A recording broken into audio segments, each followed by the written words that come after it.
Assalamualaikum kawan-kawan. Nama saya Alia. Hari ni kita nak beli hadiah untuk family day. Kita dah cabut nama untuk beli hadiah untuk sepupu. Kita tak boleh bagi tahu nama siapa.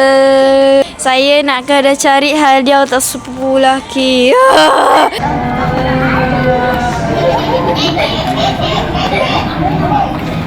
Cantik je. Tema kereta tu cantik je. Cantik je. Mustard tu sos ke?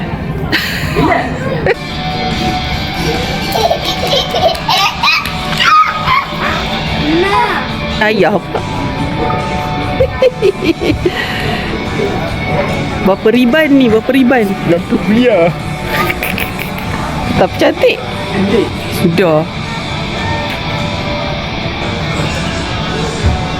Wah, sudah.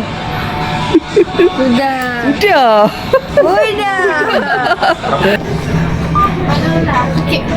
Okey, settle seorang punya. Cantik, dia punya macam jeans. Macam jeans lah, memang jeans.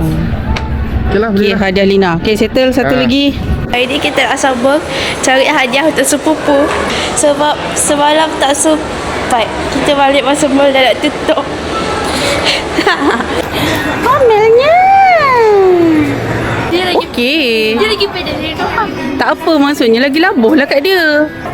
Tapi dia Dia selalu prefer pakai atas- labuh sikit. atas. Okey lah. Dah, settle. Yaya punya pula. Cari awak punya hadiah. Tak ada ke? Bola RM8. 49. 49. Nampak you. 45. Tanya ayah. Let's pay. Jadilah tu. Apalah budak tu.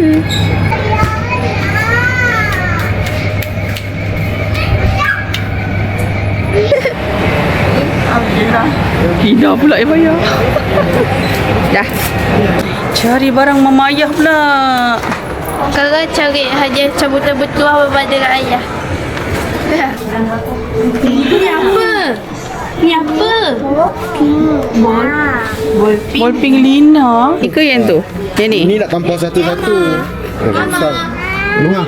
Bukalah. Luar. Cerita dia, jom makan. Jumpa dengan family dia. Bye-bye.